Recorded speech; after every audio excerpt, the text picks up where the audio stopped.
and also something called permission or consortium blockchain. This is private. That means you are not allowed to join without any permission. You must be authorized to join the network. Okay. These two are very similar, private and consortium. Okay, so you don't expect millions of nodes, thousands of nodes. Usually, you will have less node. Okay, inside this kind of private or consortium blockchain. Okay, so those participants they actually need to contribute. Okay, the node needed. You know we need a lot of node in blockchain, right? Okay, because it's a decentralized network, right? But node cannot come from you and me. We are not involved, huh? Okay, we cannot download software and join to a private. Cannot. Okay. You must be authorized. That means those stakeholder. For example, in the supply chain, we have the raw material provider, we have the manufacturer, we have the retailer, blah blah blah. A few related stakeholders, right? In this kind of supply chain, yeah. Then they contribute to some of the node. Okay. And then they make up the consortium network. Okay, then it work as a blockchain network. Okay, it work in that way. So how to differentiate? So everyone must be able to differentiate these two. I think this one no problem for you to understand, but just between these two, you need to focus on this. It's controlled. Private blockchain is controlled by one single entity. This is TAI-UMT. TAI can set up a private blockchain for its own usage. It can be used by finance departments. Bursary. It can be used by real estate department. Estate department can used by these emissions and so on. Various departments can use it. Okay, so it's the responsibility of TAI-UMT itself to set up all those nodes needed for the private blockchain. Okay, whereas in a consortium blockchain, okay, it's not only, for example, TAI-UMT. Maybe it's a consortium of university. Then maybe we have stakeholders like okay, Utah Taylor University and so on to build out a system that built on this consortium blockchain. Then at the time, it's not only TAI-UMT can control.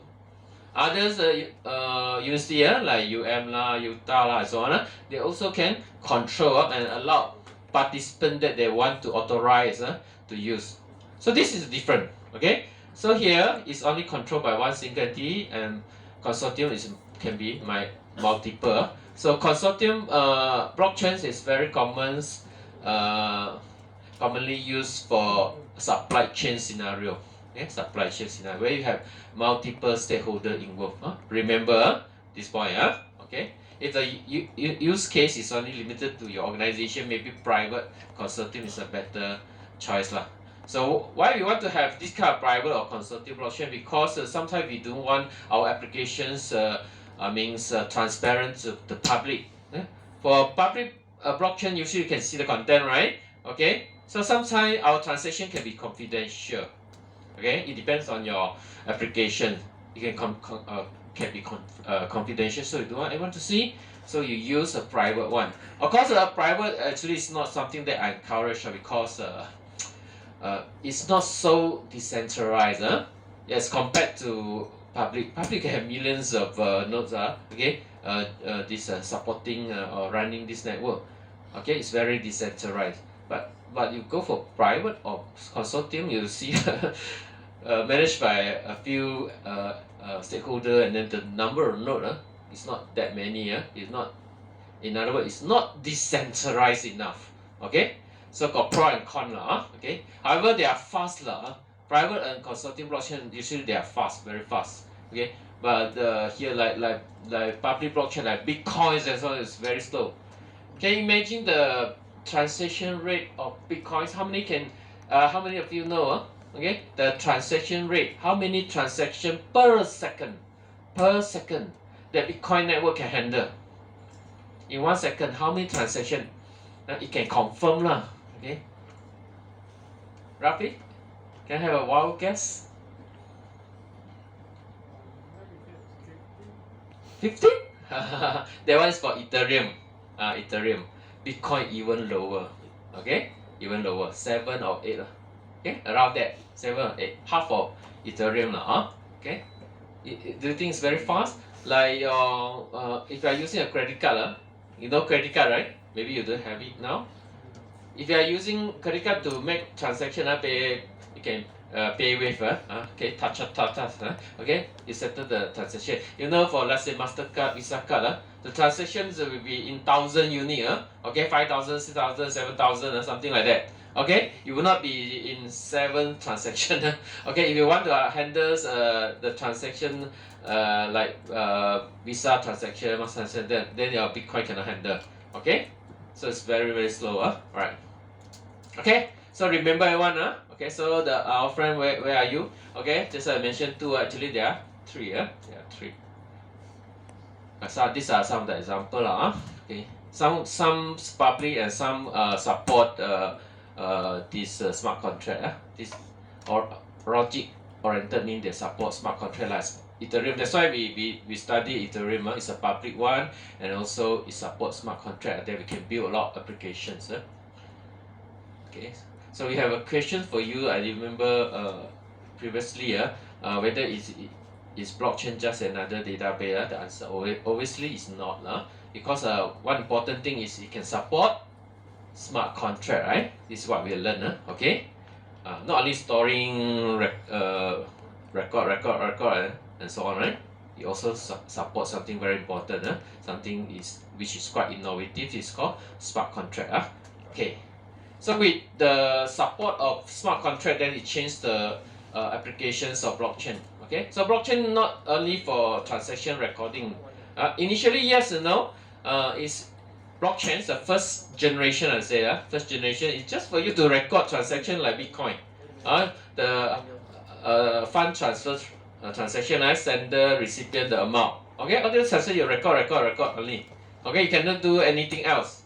Yeah, when we come to the second generations, we add in the support for smart contract. That's why you can see now, okay, the usage of blockchain not limited to payment, online transfer, and so on. Okay, so today's this is focused. Okay, now only I start my lecture. Just to want to quickly bring you through whatever we have discussed in our previous lecture. Okay, now this is our focus. Applications of blockchain. Okay, so ask yourself, with all the positive attributes that we know for blockchain, like decentralizations, we can kick away, we can remove the third party, right? This is very important, okay? We have no third party anymore, right? That we need to rely on, right? And then it will be transparent because you can view the transaction, right? Everyone can view, everyone can take a look, it will be transparent. Transparency is something that most of us want, okay? Want to know what happened to my money and so on, right? Okay. What else? Traceability, okay, transparency, traceability, immutability. Another important attribute of blockchain technology is it can bring you immutability. What does it mean by immutability? Cannot change anymore, right? Whatever transaction that you have confirmed, of course, the confirmed one you cannot change. Not confirmed one is another story, okay? The confirmed transactions, you can never go and change it, okay? If you want to update something, you make a new transactions. This is the only way, because this is a append-only technology, right? Your record will appended. You cannot go and update. No updating, okay? So immutability also another great features of blockchain. Okay, because of all these positive attributes for this technology, so it can be, and also support for smart contract, of course, okay?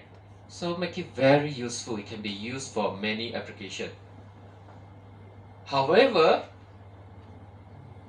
don't think that it can be used for all applications. Okay, it can be used for many applications, but not all the applications. Okay, so the question comes.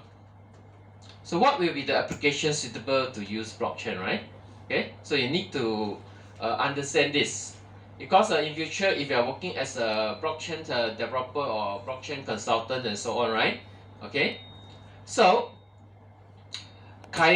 your clients might ask you, hey, is it suitable for us to actually to use blockchain technologies? In this case, if I want to develop specific application. So you need to, as a consultant, since you have studied already, okay, you should be able, I expect you to be able to at least answer, maybe in a very superficial level, not so detailed, but you manage to actually, okay, answer people questions. Alright? Okay, so this is the objective of this part of the lecture. Okay, so this flow chart here actually give you a very simple guideline. Sorry, maybe the font a bit small. I hope you can look from your this lecture note. Okay. And for information, I just updated this chapter 1 lecture note. I can take the latest one. Just a minor change only lah. Okay. Alright. So you can follow this flowchart to answer the questions of your client. Okay. Of course, this is not the only way. This is just a very basic guideline. Okay. But it give you some important criteria that you need to think of before you answer your clients. Whether can use blockchain or not. Our simple question, whether a certain application is suitable for us to use blockchain technology to implement. Okay, so as a developer, you need to know. Okay, so first, we just go through quickly some of the questions. Like why we ask, do you need a database? In your application, do you need a database? Okay. Do you know any application that would not need any database? And then I can give example of an application which will never involve database for storing. Got any? Got lah. Okay? Need to think so hard. Think of very simple application. You see, most of the simple application they don't need one. Right? Like a calculator. Do you need a database for a calculator? No need, right? Okay? And many others. Okay? Those simple one, yes, most of the time they don't need. Okay? For future reference one, you don't need to search and so on. Okay? Then it's fine. Okay? So for this kind of applications that would not use a database, and you say no lah, no need to consider about this blockchain technology. Alright? Because you want to store transaction. If you don't need to store anything, then it's fine. Then say no. Okay, you can tell your client already. No blockchain needed. Alright. Okay, is it required shared write access? That means would there be multiple writer to the application to write to database? Yeah, now we assume we need database. Okay, need transaction recording and so on. Okay, so would it involve multiple writer? Okay, so multiple people, multiple user is going to store. Okay, if only one, it's not multiple, that means only one. I'm always the one. Okay, then no need already to use blockchain. Okay, if you involve multiple shared write access, then yes. And then if the writer is trusted, okay, trusted, and you don't need to worry someone is going to modify the data, things like that. If you have multiple writer, okay, if all are trusted, then it's okay, then you don't need to blockchain. But if they are not trusted, yes, we need to consider, okay, we need to consider whether to use this blockchain. Okay, okay, do you want or need to use a trusted party? This is a very important question to ask. So in this application that you want us to build, you must depend on a third party. Okay? If yes, then sorry because blockchain technology is meant for decentralization. Okay? We don't want to have any third party inside the application. Okay? Let's say fund transfer application. You must through SWIFT, through a certain financial institution and so on, then sorry it's a big no. Okay, see, we cannot remove data. We must depend on that third party. If you answer the client answer like this, yes, must have this inside application. You must go through this third party. Sorry okay, so immediately you can say not suitable to use blockchain. Remember, blockchain applications mainly for decentralization purpose. So that we can save time, so that we can save money, okay, and so on. Okay. Okay, then if we don't need to die depends on the third party, then we can consider to use blockchains. Okay, that is the story of using which kind of or which type of blockchain only lor. Okay, the conclusion is we can use blockchain, but we can ask ourselves further lah. Okay, so what kind of blockchain we can suggest to our clients? Okay, is it a public one, private one, or consortium? Okay, now it's a time for thinking. Okay, so need to ask questions. Need to ask further questions. So do you need to control functionality? Okay, that means if you need to control, okay, the functionality, okay, for example, who can access lah, who can do what lah, okay, these are function. I don't know what functionality lah, but you must control. That means you must be able to assign or authorize, okay, certain participant to be able to do something, okay, and then it's not suitable for you to use public blockchain, okay, so you can use this private or consortium. Okay, so then whether the consensus, where is consensus determined? Okay, that means is it controlled by multiple company or multiple firms and so on? Then we use consortium lah. If everything can control by a single entity, then what should be the best one? Private lah. Okay, so you choose private. Okay, so this is for functionality control. Okay, if you don't need control functionality, okay, that's do you want transaction to be private or public? If you want to make the transaction public, then you go for public blockchains, so everyone can see the transaction. Okay, so these are the questions you can ask to help you to determine okay, whether you should use blockchain or not. If yes, what type of blockchain you should use actually. Okay, so give you some rough idea. Okay, so that you can answer your client. Okay, at least you can answer something, or else you blank, you don't know how to answer. Okay. Okay, of course there are other ways to check lah. Okay, this is another example that I'm not going to go into details. Okay, just in the questions, actually there's another things that we can check. Okay, whether there are many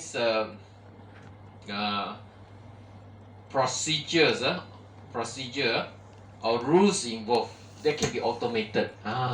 Okay, so in the application, if you see a lot of rules or procedure that we can automate, then we also can consider blockchain because we can utilize smart contract in the application to automate those processes, those decision making, those rules and so on.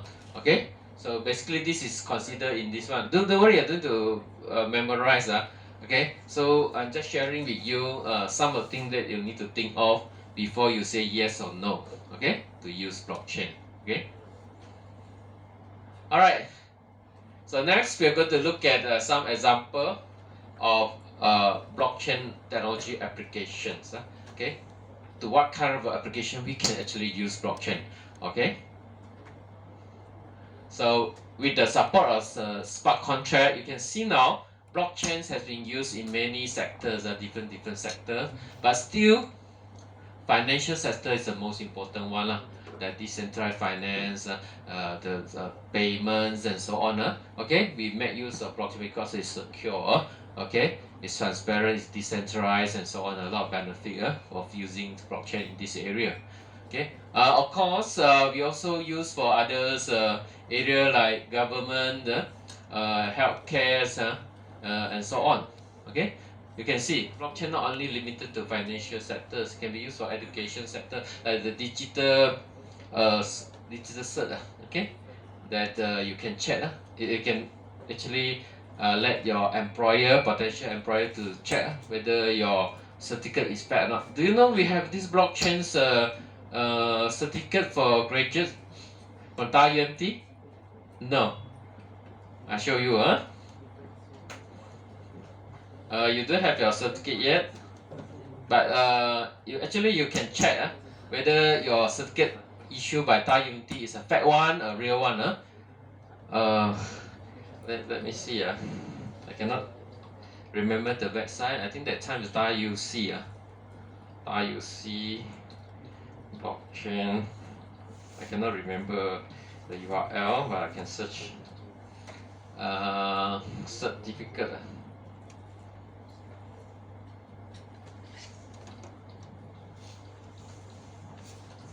I think most of you are not aware. Maybe here is it? This one. There's something called DAUNT Blockchain Certificate Verification Portal. This is the one.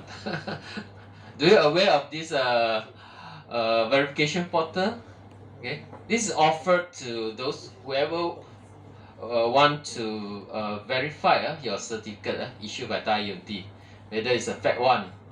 Because you can make it's just a PDF file, right, everyone? Your certificate, right? Okay, I can also create for you if you want. Okay, exactly look like the same all the thing content. But is it really issued by DAUNT, right? You're not sure, right? Okay, employers would like to verify, so they don't need to call up DAUNT and check your student ID, what is your real CGPA and so on, right? Okay, you can what they can do is they just upload the certificate. You can see there is a button down there, right? So you just upload. Okay, of course I cannot upload I don't have one. Okay, in future after your graduation you receive your digital certificate, try and upload and see whether you say it's a fat one or what. It's a junior one or not. Okay, and you can check the authenticity of your certificate. And actually it just started. I think maybe those students graduated last year. I think Convo this year or last year only they have this certificate they can check. Before that no. Before that your certificate you cannot check. But for your batch no problem. For sure you receive the version that allowed you to verify because of blockchain based one. Okay. So you go and upload and then it will let you know. Okay. So please try out if you are interested to know. Alright. So you can see actually we have use blockchain in many areas. Okay, this is one of the example. Okay, I give you another example for healthcare. You know, during the COVID-19 time, you use MySejahtera, right? To record a lot of details. For example, for your vaccination, DOS 1, DOS 2, and DOS 3, or even DOS 4 you have. Okay, and then actually you get a certificate for your vaccinations, and that one is you make use of blockchain. It's used a private blockchain, okay, because controlled by government. Government only control. Okay, so it's private. So actually is using Hyperledger Fabric. Okay, there's this is another blockchain platform. We're going to touch and go a little bit okay, in one of the chapters in this course. So it's make use of that platform to produce. Okay, so maybe a lot of you not aware. Okay, actually the MySejahtera, the vaccination certificate inside also actually built on blockchain, using blockchain. Okay, it's transparent, even not transparent, you cannot view, but it's trusted. Okay, trusted one, cannot be changed, right? Okay, so you can see in future we can see more sectors also going to adopt this blockchain technology. So today I'm going to introduce to you some of the popular application that can be built using blockchain. Of course, the first one is something that you know, cryptocurrency. Okay, cryptocurrency is the one that always need to depends on blockchain technology. Actually, blockchain technology come from cryptocurrency like Bitcoin. If we don't have Bitcoin invented, okay, we don't have blockchain technology, and you won't be here okay, I also won't be here to teach you, right? So there are a lot of new token of cryptocurrency. We call it cryptocurrency, or sometimes we call it token. Right, that already been launched by many issuers and so on. in fact, many are scam I would say many are scam. Okay, it's not difficult for you to create a new coin. Okay, it's not difficult. In the initial stage, actually less regulation from the government and so on. Everyone can just go and offer initial coin offering, ICO. They can do ICO. Okay, and then people can buy. Okay. So after that, okay, the price will be not going up, and later on no activity and so on. Okay, so a lot. Okay, maybe we have maybe if you want to calculate how many coins that we have, maybe I think it's already more than the 10,000. Okay, at the moment. Okay, so only how many percent are I mean active and not a scam like Bitcoin and so on. Okay. So from here you can see some of the example of cryptocurrency that we have. They are all make use of blockchain technologies. I think this one I don't need to introduce. Everyone should know. Do you know what is this coin? Anyone can recognize? Is Ripple. Ripple. Ripple is one of the cryptocurrency that you can buy in Malaysia. You know, if you want to invest in cryptocurrency in Malaysia, be careful. There are only a few exchanges. Okay, a few exchanges that you can go and buy cryptocurrency. They are this licensed by Malaysian government. Okay, one of the famous one is well, I think some of you may know. Okay, Luno, okay, and others, a few, not many in Malaysia. Okay, of course a lot of people don't care they purchase cryptocurrency through Binance and so on. Those are not licensed. Okay, because when they want to come in, government usually will have a lot of this requirement for them. Sometimes they are not interested. Maybe I think Malaysian market is not that big and so on. Okay, and some country even disallow the tradings of any cryptocurrency like China. In China, you cannot buy cryptocurrency. Of course they also can okay, illegally go and buy okay, from other like Binance and so on. Okay, but in China basically cannot. It's prohibited. Okay, but they can own. Owning actually I think in China is not a problem. You own, but you cannot sell and so on. Okay, that's why actually I went to China to talk about blockchain to their student last year. Okay, in one of the city in China. So before I start my sharing with Chinese student, okay, then the organizer told me, hey, since in your slide you got mentioned cryptocurrency, but don't just touch and go. Don't talk too much about cryptocurrency because this is something prohibited in China. Okay, so you focus on other applications of blockchain. So they don't want me to talk about the cryptocurrency, all this Bitcoin all this thing. Okay, or else maybe you end up that like I'm encouraging them to buy this cryptocurrency and so on. So remember, not every country they actually allow cryptocurrency. All right.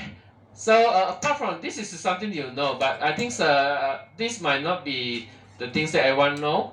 Actually, blockchain not only can be used for cryptocurrency, it can be used for CBDC. You know what CBDC?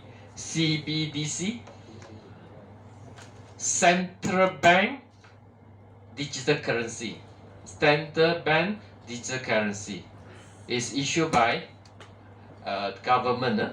Okay, so, like for example, the famous one, digital yuan. Digital yuan in China they are using now.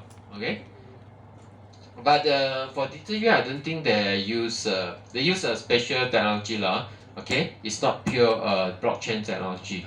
Okay, but other countries in the world also they want to come up with their digital currency, central bank backed digital currency, like Thailand, okay, India, Brazil, and so on. Many countries now they are studying. At least some already try. Have a trial run already. Like Thailand, I believe they also have started. Malaysia not yet. we didn't have any digital ringgit yet. Okay, I think soon Malaysian government also will follow sooner or later only. Okay. China is going very fast okay, they are ahead of the world. They already distribute a lot of digital yuan for their citizens to spend okay. Initially they give for free one. Okay, hopefully Malaysian government when they try to launch digital ringgit, they give us free digital ringgit to spend. All right. So what I want to say is this is also another area where we can make use of blockchain. Okay, some country they actually studying to use blockchain technology to realize, to implement this digital currency, central bank digital currency. Okay, so you can see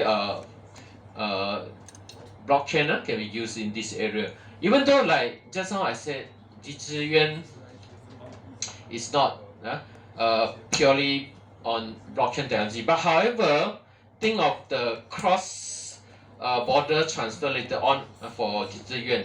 Okay, maybe in future the digital can be used in other country, right? Okay, they come to Malaysia, they also can use their digital yuan. At that time, we might still need to use blockchain technologies to make this kind of cross-border transfer possible. Okay, there's a possibility they still need to. Okay, depends on blockchain technology. Alright, enough. Then move on to the next one. Okay, these are the most famous applications of blockchain. Okay, next we have decentralized finance or DeFi. We call it DeFi. Okay, this is also a very hot area, okay, especially 1 or 2 years ago. I don't know the current stage. Okay, so what is DeFi? Basically, this is another version of conventional finance. Okay, in financial services, we are not finance student. Maybe we are not so good in this area, but we can explain this using some simple application like lending platform, launchpad or decentralized exchange to explain to you the benefit of having this kind of decentralized finance as compared to the conventional financial services. Okay, we can find the equivalent services in our conventional financial services. Okay, for example, this one easy lending platform. Okay, it's very common for us to borrow money. So if you want to borrow money, usually go to Tai Long or go to bank. If you want to borrow 50 ringgit, where you go? Ask your friend only. Do you normally go to banks, go to the counter, talk to the receptionist, I'm coming here to borrow 50 ringgit? Will anyone lion you? 50 ringgit? Have you ever tried to borrow 50 ringgit or 100 Okay 52 small, right? 100 ringgit from bank. Is it possible? No, right? Why? Cannot, man? Bank got so much of money, cannot 100 ringgit also cannot pinjam. Why? That's the reason behind. Try lah. Don't say cannot ma. You try, maybe can. Who know, right? So you want to go to bank today? Say you want to pinjam 100 ringgit. Most likely cannot, right? They usually will borrow you, okay? Will lend to you a higher amount, and then of course depend on your this ability whether you can repay, okay? You can pay back or not, okay? Okay, you need to do a background checking, correct or not? Don't know what kind of document you submit, photocopy, certify, and don't know how long okay? They tell you wait for one week and so on, right? Okay, so not easy 100 ringgit. Let's say 100 ringgit you want to borrow, need to have a background check, okay? And then ask you to wait need to process okay? And then after they say yes, okay, I can pinjam you 100 ringgit, but they need you to of course interest will be there maybe some transaction fee and so on, okay? So it's very tedious.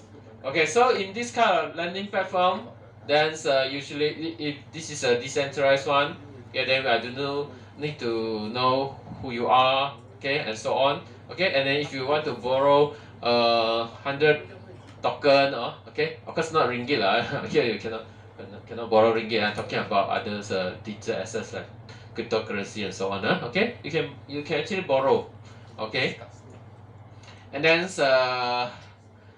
it's very fast, and then very low transaction fee, okay. And then also decentralized exchange to swap, okay, to swap token. Let's say I want to exchange from my token to another token, okay. This one also very easy, okay. In a conventional exchange, you need to have enough supply, okay. The markets must be there, okay. If you want to make a deal, right, you want to exchange for a certain token, but the token there might not be enough, and so on, okay, in the market, right? So using this kind of decentralized exchange, okay, you can actually they can have something like auto market maker. We call it auto market maker. Okay, there is a way to actually let the deals to take place easily by adjusting the pricing for the exchange. The exchange rate will be adjusted dynamically using some formula. Okay, so all these are done via smart contract. Smart contract will execute for you. Okay. You just need to design the smart contract, and then you can make sure the exchange between the two tokens happen immediately. Okay. In a conventional exchange, maybe sometimes we don't have the market want to exchange and nobody want to exchange with us. Okay. And then launchpad. This is for crowdfunding. Okay. When you want to, you have a good idea. Maybe of you are very young, you are very innovative. Okay. Then you might want to start up your own business, just to sell your solutions and so on. In Thai UMT, we have this mechanism that help you to realize your dream. If you have any innovative idea, if you are doing an S5P and so on, you think your solution is very innovative and so on, you can go for something called iSpark program. Okay, we have a division called CBIF, and that's going to help you in terms of some funding. And then also you will actually train you okay, in pitching your idea to investor, how to manage the company, blah blah blah. Okay, all this training will be provided. If you have a dream to become a boss after graduations, you are encouraged, okay, to go for iSpark program.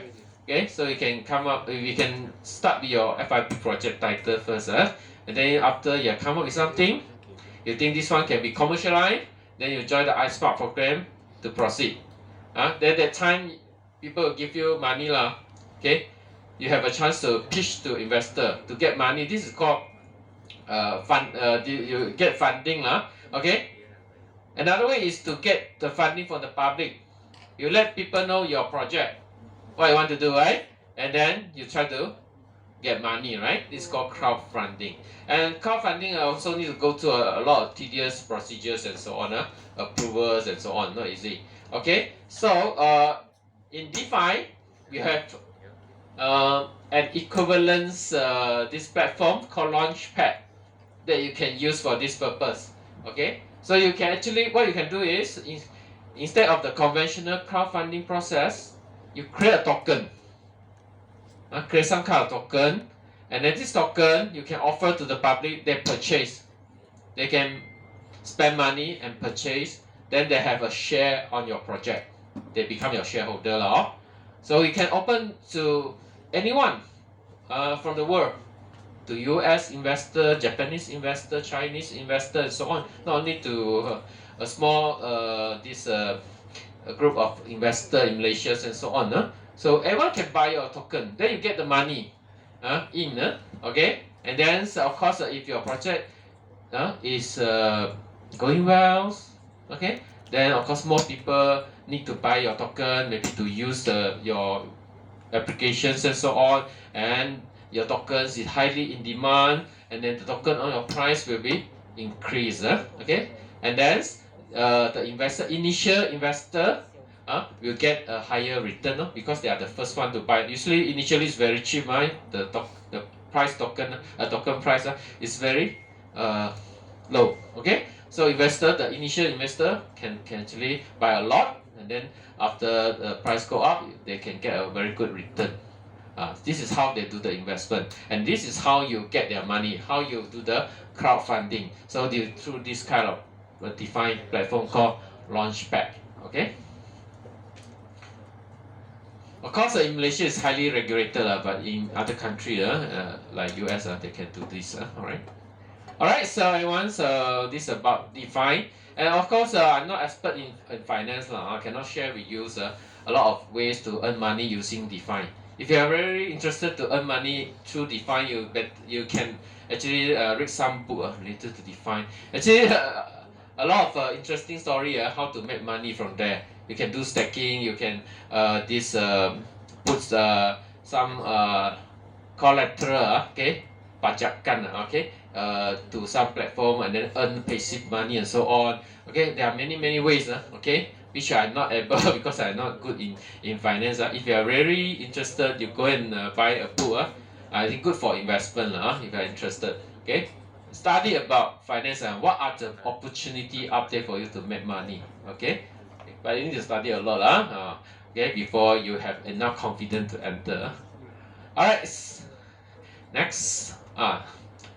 This is also another applications of blockchain, which I think most of you should know lah. NFT, you have heard about NFT. But what actually is an NFT? Right? It stands for non-fungible token actually. Non-fungible token. It's something unique. Then something you cannot exchange, like Bitcoin. One Bitcoin you can change to another Bitcoin. Two Bitcoin can break it into one Bitcoin and one Bitcoin into smaller unit, right? But this NFT is something unique that it's not divisible, okay? But it is used for you to represent the ownership of certain digital assets, for example, digital art and so on, an image, videos and so on, okay? Image something like this, okay? Okay, or some cartoon, some collectible, some people love to collect all these things. They think it's very cute and so on. I don't know why. Do you love it? Do you want to own it? Okay, all these are super expensive. Like this one, so at this price, I don't know the current price. You can go to NFT market like OpenSea, Rarible, Super Rare. There are many NFT open market nowadays. They allow you to trade your NFT. You can even create directly your own NFT from those platforms like OpenSea. Just provide let's say you want to sell your drawing, you digitize it, and then you just send the file, okay, and then give the details, and then you pay the, of course you need to make payment, some fee needed by the platform, and then your NFT is up there already for people to view and purchase, right? It's very easy nowadays, okay. And this one, do you know what is this? You know who is Jack here? This is from Twitter, right? Currently it's no longer Twitter, it's X, right? Alright. Who is Jack? Jack Dorsey. Jack Dorsey is the founder of Twitter, okay? Founder of Twitter. And this is actually the first tweet. Tweet, right? In Twitter we use the term tweet, right? Okay? First tweet by the founder. Just setting up my tweet. Okay, Twitter. Just the Twitter. This is a tweet only. Just a word from Jack Dorsey. Okay? First tweet in the world, okay? And this also become NFT. And the price, the time, okay? Near to 3 million. You want to buy or not? Just a word from Jack Dorsey. Okay, it would this amount of money. It depends on you lah. You think yes, maybe it would this amount of money and then invest lah. Hoping that next time you can sell again. You can resell. Okay. And these are not famous lah, because I came across from newspaper, so I just put it here lah for your reference. This is Malaysian artist. It's not famous because the artist is not famous lah. But even though it's not famous, also okay, she want to sell at this price. Okay. and all the famous one are all these lah, and the rest lah. Many there are too many MFT, example of MFT already. So you may be wondering why I want to spend that much of money to buy this kind of thing. I can actually use copy and paste right? If you want to copy and paste lah, okay? If you customize already, right? But actually is of course we cannot prevent people from copying, but by having the MFT for this kind of digital art or collectibles and so on, okay, they have ownership on that particular piece of version. Okay, this is something that I can say only. Okay, of course you can make 1,000 of copy, but that copy they are already recorded on blockchain is belonging to me. This is something that I can declare. Other than that, I cannot say anything. If you are interested, you can buy from me. Okay. Okay, and then the purpose of buying, of course, most of the time we hope that we can resell, right? Okay. Someone will be interested also in the same piece of work later on and willing to pay. Of course, we want a higher price lah. Okay. Okay. It depends on your price setting lah. Of course, if you set this kind of 3 million pricing, of course nobody is going to buy from you. If you put $3 and so on, maybe yes. Okay, people love it. They want to own it. They want to collect it and so on. Maybe can buy from you. Okay. MFT, there are many types actually. MFT. It can be a very primitive MFT just for reselling and so on. Nothing special. Some MFT you can design through smart contract. Of course, through smart contract, to make it having more features. For example, every time when there is if I'm the original owner, I created I'm the original owner, right? I set the price, someone buy it, okay, and then the buyer sell it again, and then the next buyer also sell it again, right? Okay, it will be change hands many times. I can use NFT to actually to enforce royalty payments to the original creator, which is me. Every time you sell, 5% go to me. 5% of the selling price go to me maybe. Okay, you can set this kind of thing. So you see, if the same piece of NFT, our friends, do you need the pin code now? No need Really? Oh, I see. Okay. Wow, very good. All you having friends can help each other. Alright. So I give the pin course later on because you need to go for this hackathon. Alright. Back to my story. I mentioned to you for MFT, not only the one you normally know is just for selling. People buy again. Then you get the money from the price different. Right? But actually, MFT can be very complicated. It depends on how you implement. The example I give you just now is you can actually set every reselling you give a certain percentage back to the first author, the first owner. Okay, something like this. So every time your MFT get resold, then you get money in endlessly. Wow, would you be very happy? Okay, right? So MFT it depends okay, which type of MFT you are using. Right. Of course, also another area, GameFi. Okay, this is an example of game. I know maybe some of you know the name, even though it's hidden here. S6 Infinity lah. Okay, to me it's a very childish. Okay, I don't play game. Everyone. I don't like to play game. I think I waste of my time. Oh, if you're a youngster, I think you love to play game during my lecture also. Maybe some of you cannot stop playing the game. Alright. This game also involves blockchain because there are some tokenized items inside the games. Okay, so that you can actually purchase and so on to use in the game. Right. This is something called play to earn. Okay, plays to earn. Okay, so you play the game at the same time you can earn. Okay, you can collect the tokens, and then there is a market there for you maybe to swap to another token or change to fiat money the real money like ringgit Malaysia for you to use. So you know, during the COVID-19 time, you cannot go out and work. You know, like Philippines, a lot of people they play this game to support themselves. Okay, they play to earn, to make a living. Okay, because during COVID-19 time, very hard to find a job. Okay, jobless, they become jobless. So it depends on this game. Okay. Because now they not only this game, we have others also. So what I want to say is, for games also, some of you coming from RST, right? Okay, maybe you can consider to create some blockchain games here. Okay, next.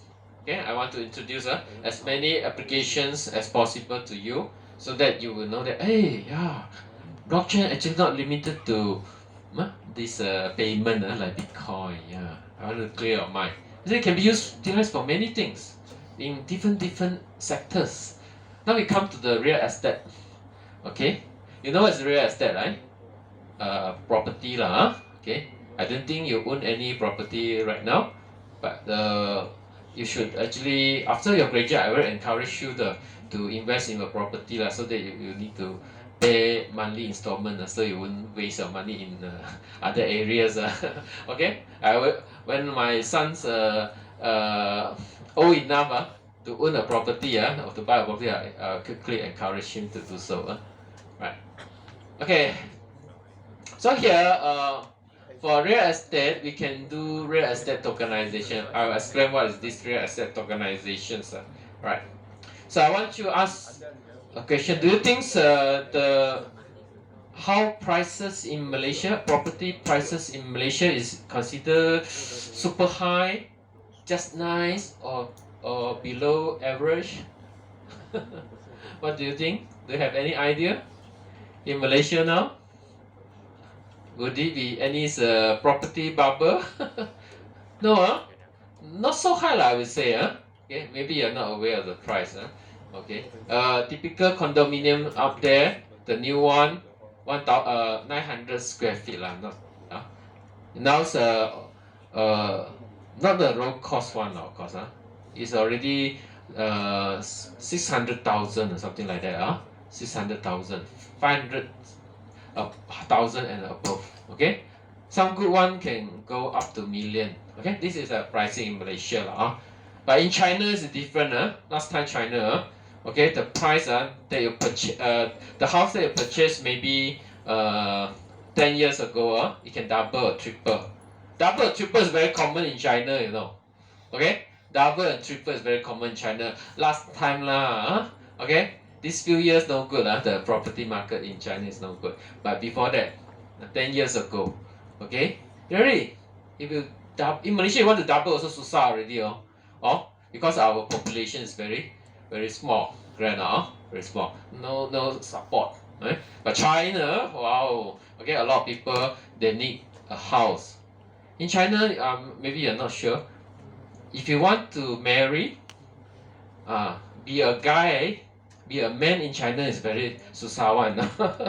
You want to marry a wife, okay, you need to make sure you got house. Very important. In Malaysia, a couple can buy together, okay, under both name, right? And then you go for loan. You can get loan, okay. But in China, you make sure you have a house. Then only you can marry. So that's why there's a good support for their property price. So it keep increasing. Double, triple is very common. Okay. So let me ask you. Let's say you know that this one let's say there is one unit there.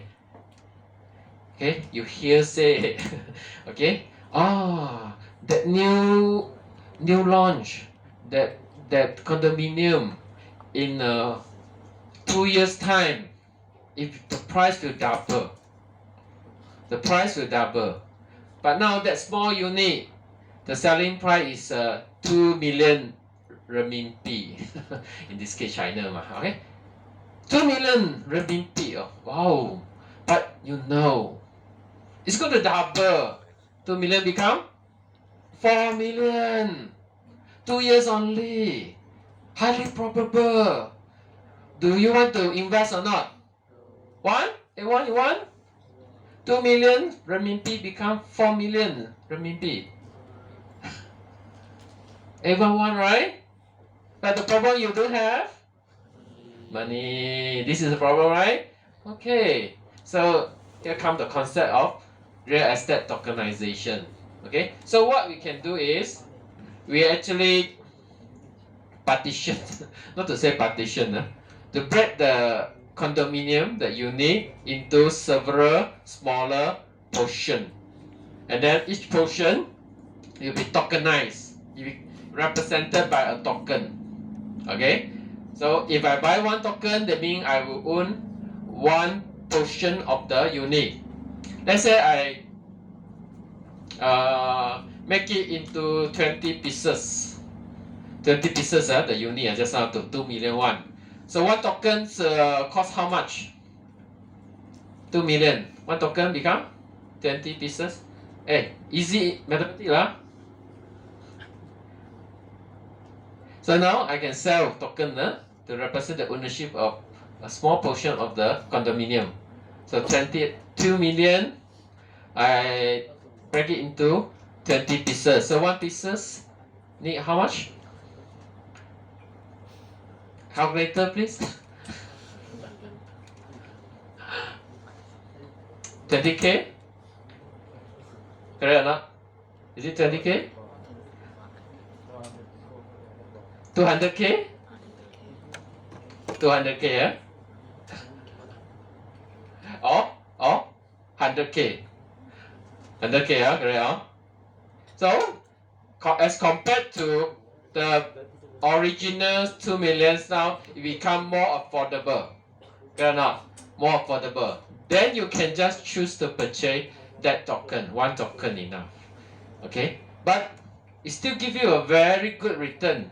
Rather than before that, you cannot invest at all because 3 million RMB you don't have. But now maybe 100,000 RMB you have. So you just invest 100,000, but you get another double, right? 2 years later, double, right? So you get another 100,000 RMB back from your investment. Would it be nice? Okay. So in this case, it will allow a lot of people, to invest. The barriers to entry will be lower. Okay, will be lower. Okay, everyone now can become investor. Before that, only those privileged few, those millionaires, billionaires can invest, right? Now you also can invest. Okay, if you make it more accessible for people to invest. Okay, even those your income is not so high. Okay, so this is a good thing. If without this real estate tokenizations, you won't be able to buy. Okay, so this one actually happened already. Like in some European country, in US and so on, they have website. They're actually selling houses in this way via token. Okay, you can own some of them. Okay, and it depends on the design of the token. Sometimes you can actually get others incomes also from the token that you invest. For example, rental return. Okay, you rent out the house. Okay, you buy it and then it's agreed that one rent out. And then the income or revenue from the rental will be distributed according to your share. Okay, so all this can happen. But the important thing is not everyone have a chance to invest.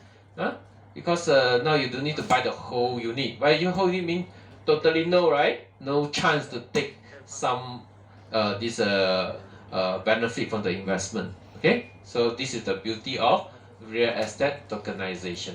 Okay, you can check out this website if you want to know more. It's called the Realty, one of the company that's doing this kind of real estate fractional ownership. We call it fractional ownership. Okay, you're not owning the whole piece. You only own the some portion of the property. Okay. Have you heard about this real estate tokenization before? No, okay. I'm very happy that I can share something that you're not aware. Okay. Okay, next. Okay, we also have DAO.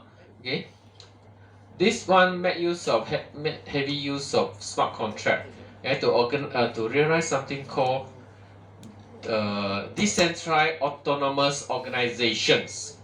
Oh, blur already. What's DAO? Okay. In a typical organizations, usually we have this kind of top-down management where our big boss on the top, then down there got some managerial level people, some executive, then down there, of course, those who are working very hard lah, okay, those people working very hard, usually at the bottom, okay, very common, right?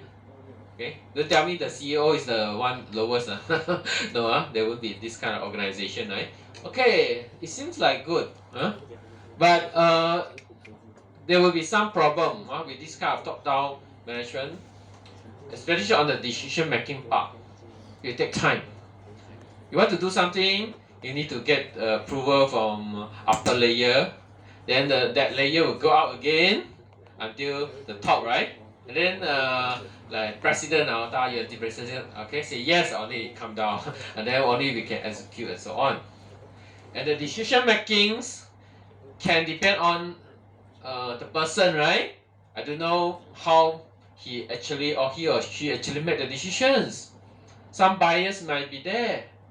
We call it bureaucracy lah. Some bureaucracy can happen there, right?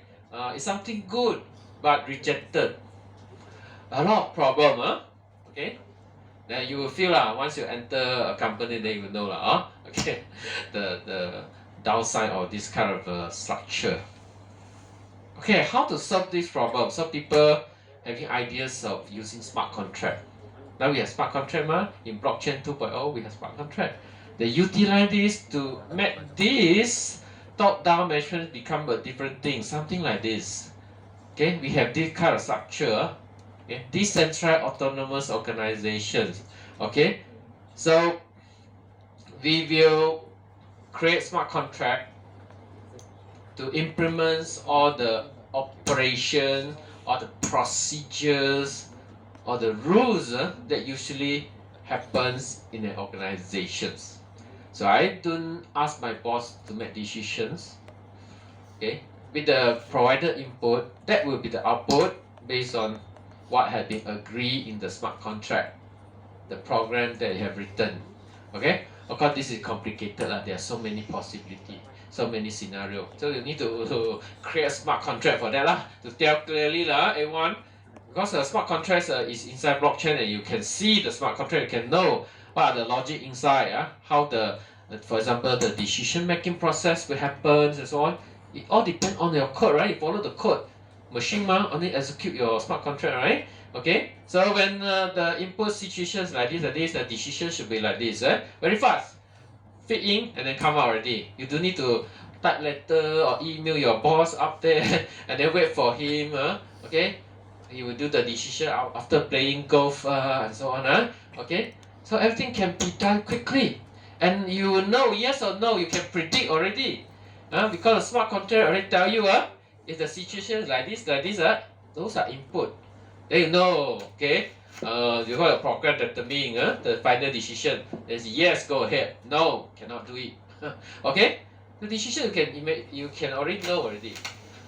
And no one's going to change the pathway, change the decision final result output, okay? Because this is implemented in smart contract, which is immutable, right? Immutable. Okay. So this kind of organizations can be useful in many scenarios. For example, for this supporting new project and so on. Okay, so for you to get a very better ideas of this DAO, I can introduce you one of the example of DAO. Okay, you can go back and study. This is one of the example. Mat5. Okay, Mat5. Okay, so this is actually a DAO. Okay, so you want to join, if you want to join to the DAO, this decentralized autonomous organizations, you must have a share, okay, in the organizations, or else you are nobody, you are outsider, right? So be part of the organization. First, what you need to do is you need to invest. So you need to buy their token, called what's the token? I cannot remember. You can find out in the this website. So basically, you can see This is a DAO. It's mentioned. Medfire is a DAO. So it focuses on investing in and incubating metaverse and Web3 unicorn.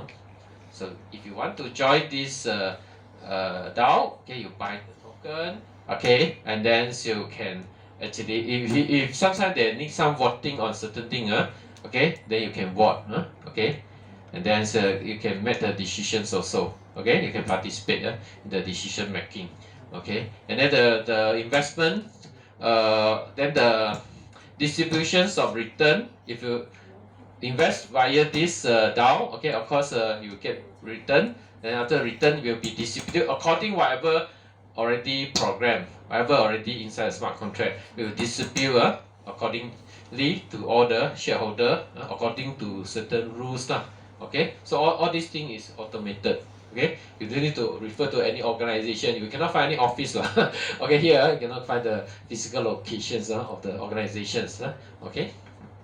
Okay, so this is a very big topic. I don't have time to talk too much. You can, if you want to know more, you can study this case study. Okay, I give you one example. Okay, we need to move on. Where is my mouse? Okay, so this is something called DAO. One of the example of blockchain technology, especially the usage of smart contract. Okay, and then the next application, supply chain. This is the applications, okay, which I would say very, very suitable for using blockchain. Okay, nowadays we have a lot of supply chain related use cases. Okay, in the supply chain, when I talk about supply chain, actually you will see okay, there are many stakeholders involved. For example, the producer.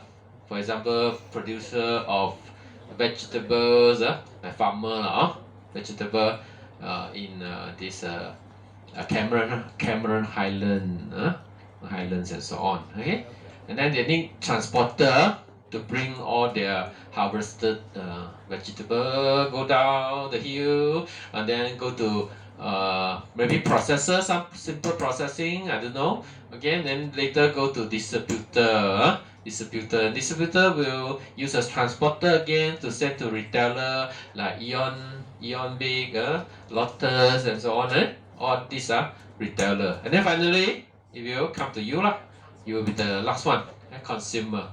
This is a typical supply chain, food supply chain. Okay. So, what's the beauty of using blockchain in supply chain? If you have a system or application built using blockchain, okay, and all the transaction record, okay, inside this blockchain platform, okay, and then we authorize all the stakeholders like retailer, transporter farmers retailer and so on to be able to view, access the system. Then you can see actually it's very fast.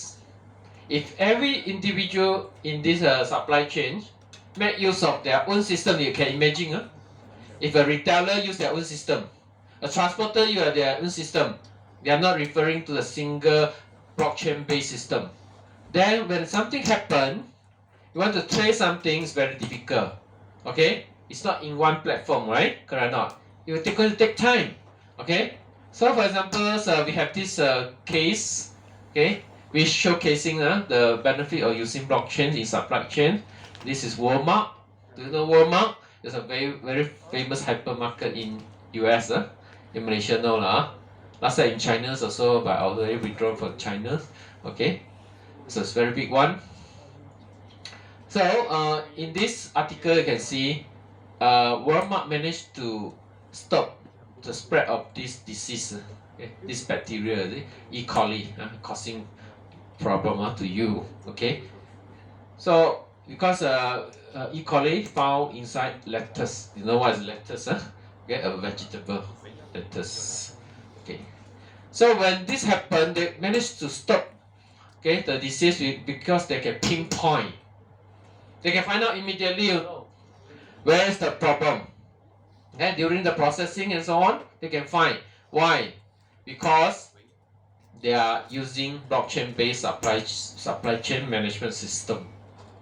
Okay, so I don't need to call the supplier, retail, distributor, and so on to find out. I'm Walmart, right? I'm the retailer. I want to find out the problem. I need to find out. Okay, I email here and there, call and so on, right? To find out more information about this batch of vegetable having problem, right?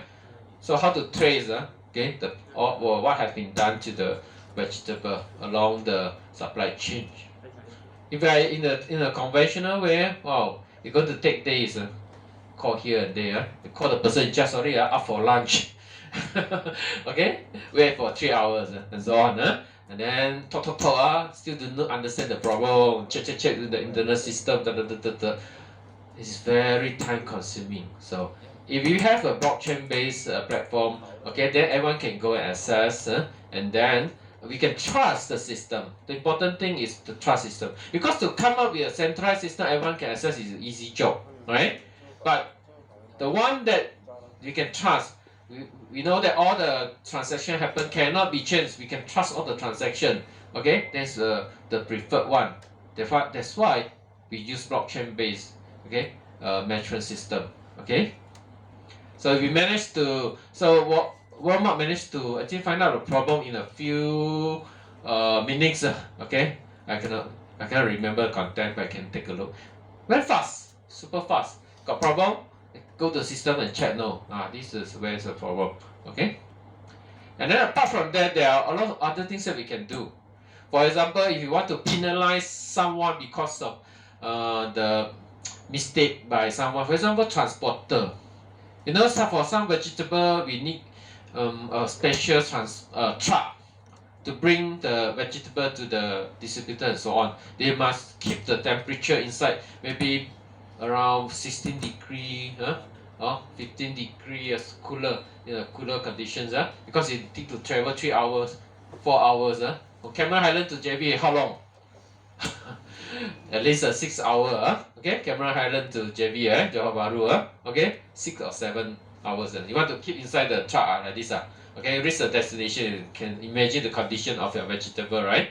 Okay, let's say this transporter not responsible enough to keep the temperature constant, 16 degree, 15 degree. Suddenly, inside this transporter, the temperature go up to 30.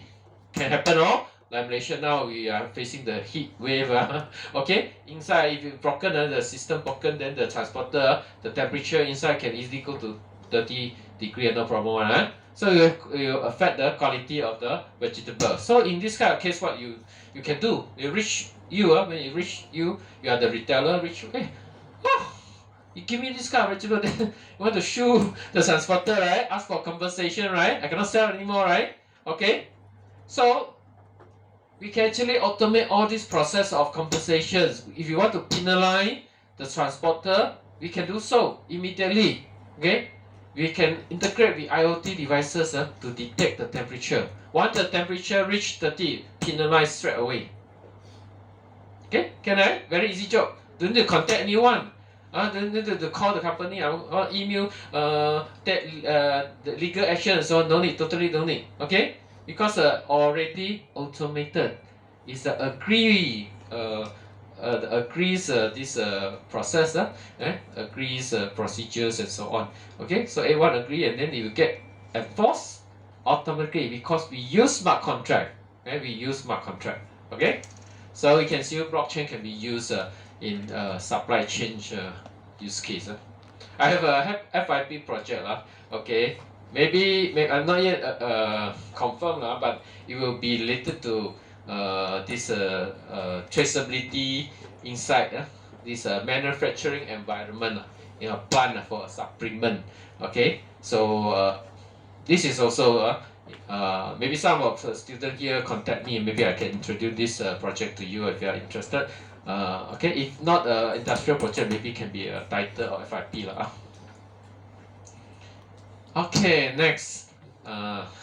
Okay, this is also another area which I think most of you not aware. Let me check the time. Okay, 30.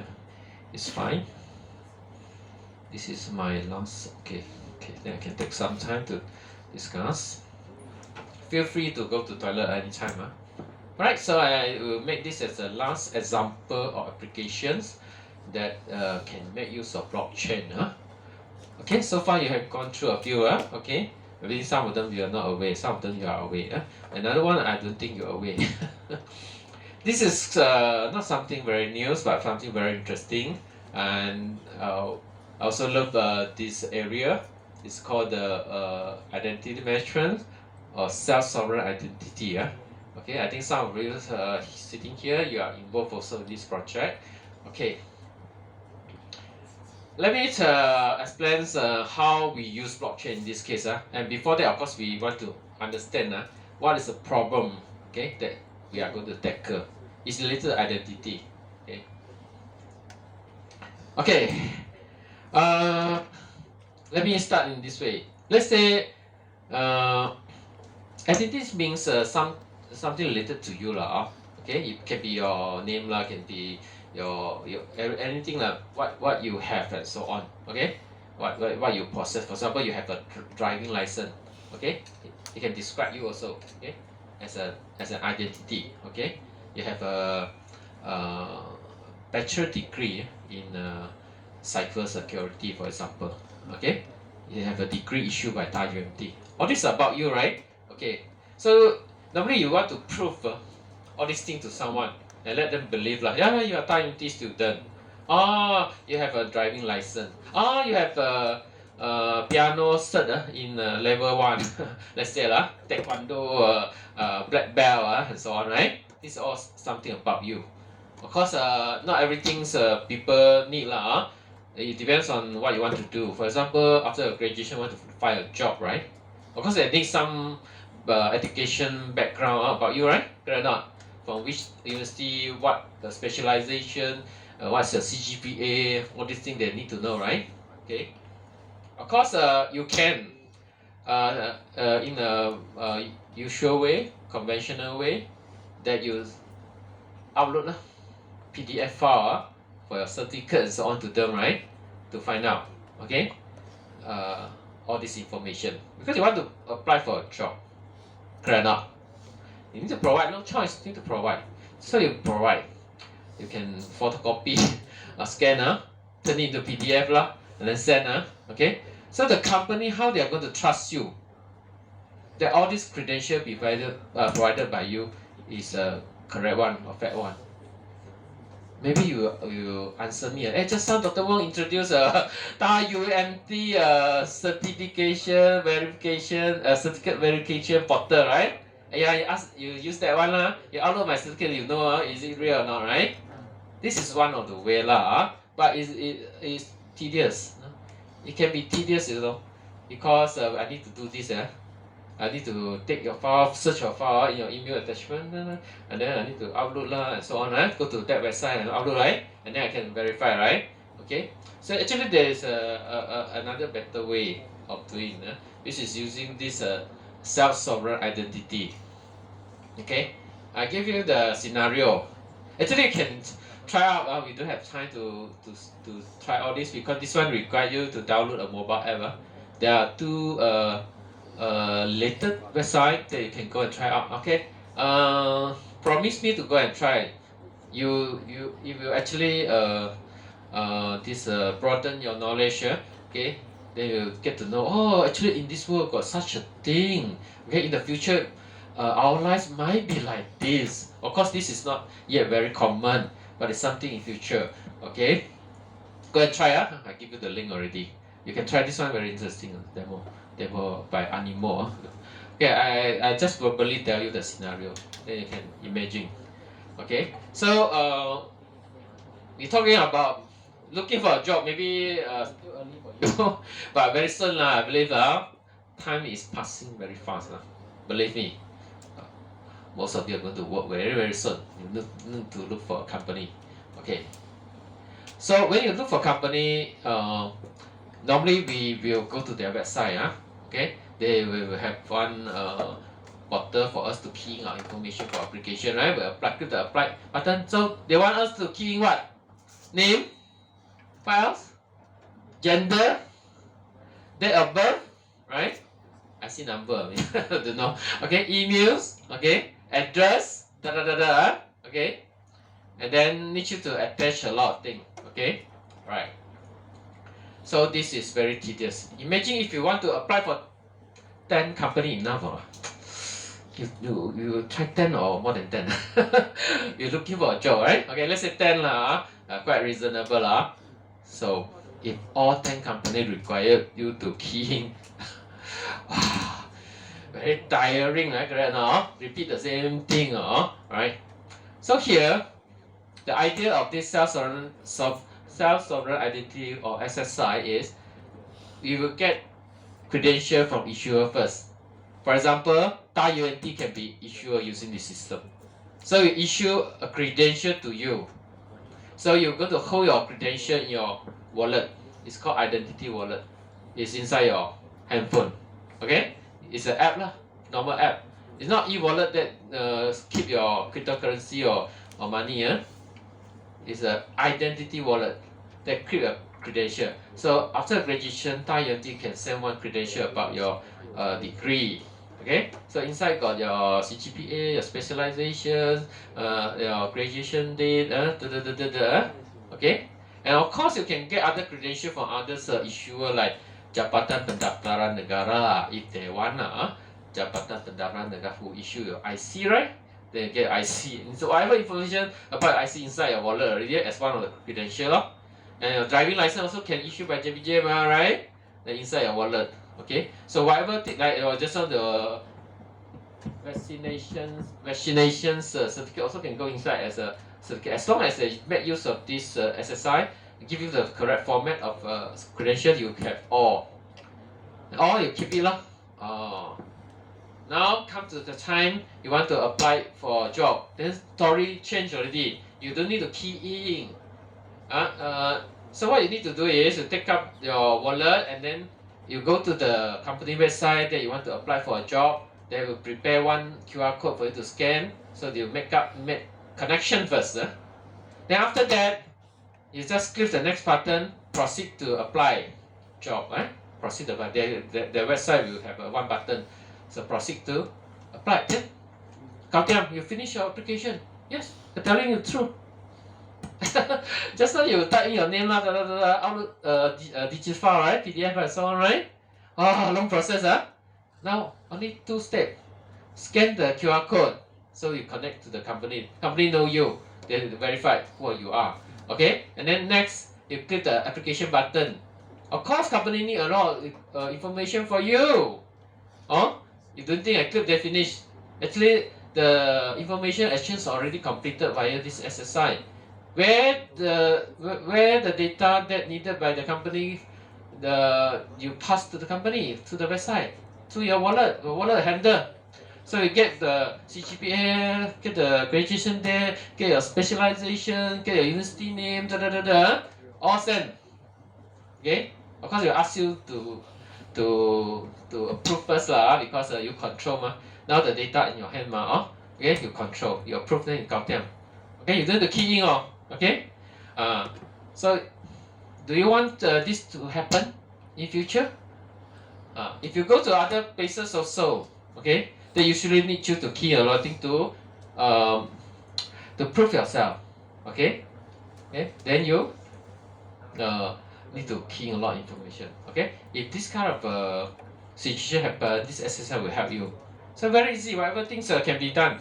Because the information most of the information, because our name our telephone number our address gender all these are common thing, right? Already in our wallet issued by the authorized issuer, we have it already. You want it, I give you. Through this SSI, okay? And you see, it's very convenient. All of you will believe, This is the future maybe, okay, but not now, Okay, so here, what I want to say is it's also need blockchain. So blockchain now here plays a very important role in SSI because it serves as a platform for people to get trust on the credential. Okay, to prove that the credential is really issued by JPJ for your driving license. The credential that you show me, okay, about the this your name lah, your date of birth lah is provided by JPJ, and then the information about your degree is issued by your university UMT without any doubt.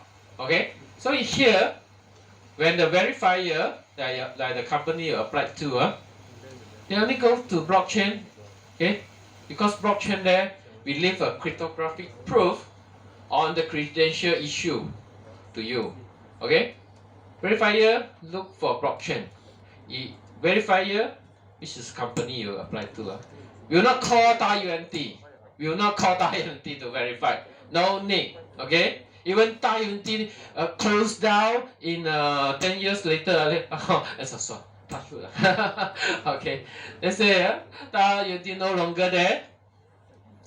I still can verify because the proof is here, immutable, permanent, okay, auditable, transparent. I can go and check. Look for the information in blockchain, then I can prove. I don't need to call you. Okay, the issuer might not be there forever, like UMT, right? Okay, but I still can know that information about your education is true. Okay, via the proof that you've given to me. Okay, so this is why we need this blockchain layer in the whole self-sovereign identity. Of course, this is a big topic lah, but my objective is very simple, to tell you that I think blockchain can use in this kind of application, which I think definitely you do know. Okay, that's what I want to introduce to you. And of course, there are many other applications that I wouldn't have a chance to actually share with all of you. Okay.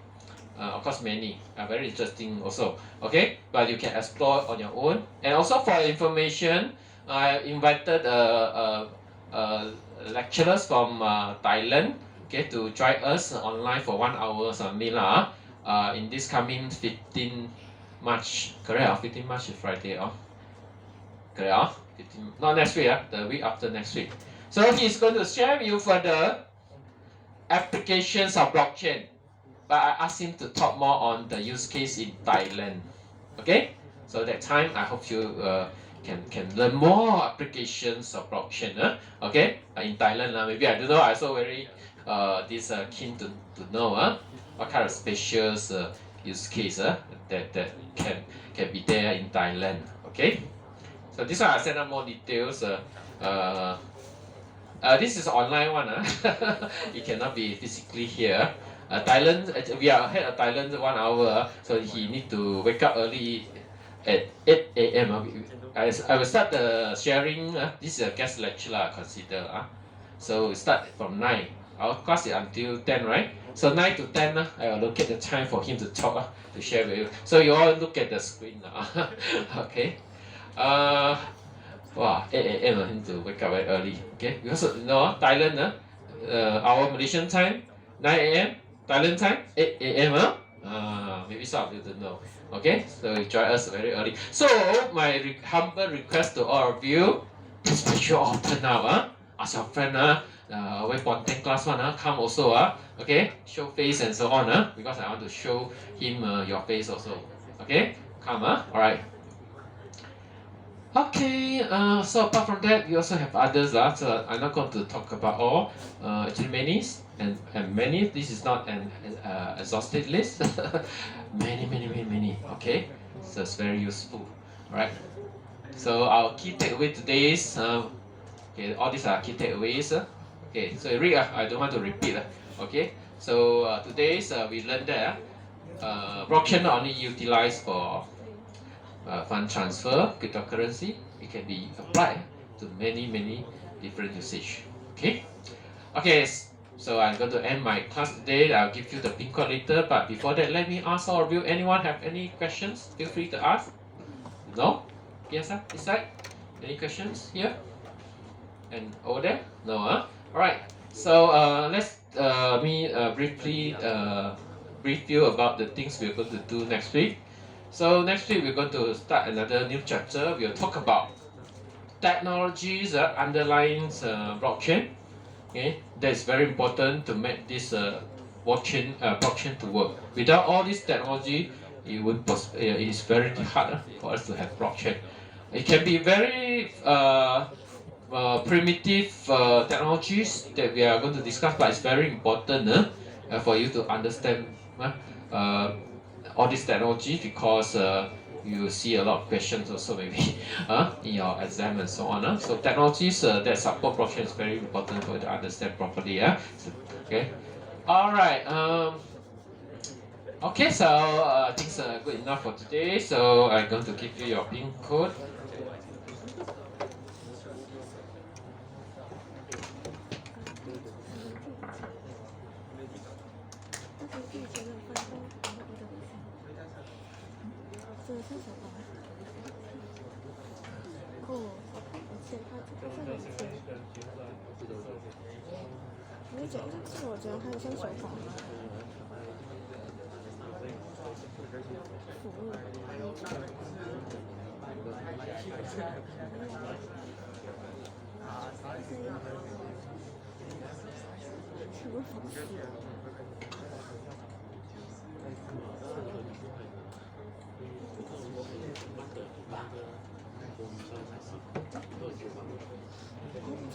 Once again, please be reminded that it's your responsibility to make sure that you have taken your attendance properly by checking the history of your record. Okay. Although your attendance system is not blockchain based, I believe it's trustable and immutable. Okay. And don't come to see me say, hey, last time I saw my attendance mark, but this week suddenly disappear. This one you need to check with CITC. Okay, we will have a cut off for your attendance for Palis in week 12, right? Week 12 usually. Okay, make sure you have enough attendance. Don't come to me, don't email me, don't WhatsApp me and so on. Okay, about your attendance. Okay, I believe you have taken properly every time. Alright, if you cannot take, please let me know immediately. Alright, if you're facing any problem. Alright, so that's all for today. Thank you everyone. See you again next week. Okay? And for information also, before I forget, your assignment already released this early morning, so you can first take a look. Maybe next week we will discuss about your assignment. Alright? Okay. Please take a look first.